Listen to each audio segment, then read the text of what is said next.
बहुत ही शॉकिंग खबर सामने आई है ईरान से। दरअसल अब से कुछ ही घंटों पहले ईरान के राष्ट्रपति रईसी का जो हेलीकॉप्टर है वो क्रैश हो गया है। और उस हेलीकॉप्टर में न सिर्फ ईरान के राष्ट्रपति मौजूद थे बल्कि ईरान के विदेश मंत्री, कई टॉप ऑफिशियल और सेना के कमांडर भी उसमें होने की खबर बताई जा रही है। और सबसे खास बात, जिस इलाके में हेलीकॉप्टर क्रैश हुआ है वो बहुत ही दुर्गम इलाका है। कितना आप खुद स्क्रीन पर देख लीजिए। जब वहां पर सर्च और रेस्क्यू टीम पहुंची तो जो रेस्क्यू टीम के मेंबर थे वो खुद खो गए, आवाज से एक दूसरे को ढूंढ रहे हैं।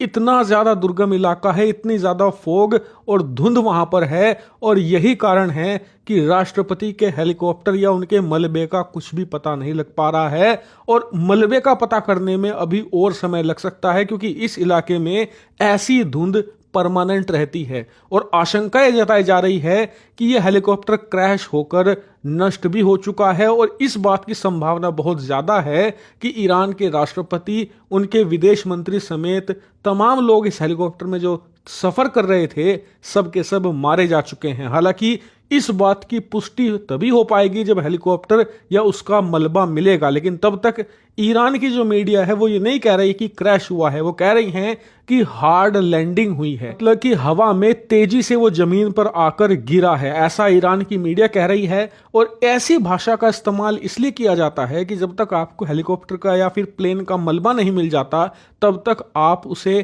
क्रैश नहीं कह सकते। इसीलिए ईरान की जो पूरी सर्च और रेस्क्यू टीम है पूरे इलाके को छान रही है और कोशिश कर रही है कि इसका मलबा मिल जाए और उसमें कोई ना कोई तो जिंदा हो ही। लेकिन अगर ऐसा नहीं होता है और राष्ट्रपति समेत तमाम लोग मारे जाते हैं तो यकीन मानिए ये ईरान के लिए सदी का सबसे बड़ा झटका होगा। क्योंकि ऐसे वक्त में जब इजराइल और हमास का युद्ध चल रहा है तो ईरान के राष्ट्रपति और ईरान के विदेश मंत्री से ज्यादा महत्वपूर्ण ईरान के लिए कुछ भी नहीं है। अगर ये मारे जाते हैं तो इनकी पूरी लीडरशिप खत्म हो चुकी होगी और ये ईरान की रीढ़ की हड्डी टूटने जैसा होगा। इससे आप अंदाजा लगाइए कि ये कितना बड़ा झटका है। और इसीलिए सबका शक जा रहा है इजराइल की खुफिया एजेंसी मोसाद पर कि कहीं मोसाद ने तो ये काम अंजाम नहीं दिया है। लेकिन इससे ज्यादा सवाल उठ रहा है खुद ईरान पर कि ईरान ऐसे वक्त में जब उसका सामना सबसे खतरनाक दुश्मन यानी कि इजराइल से हो रहा है जो कि ऐसे काम करने के लिए जाना जाता है,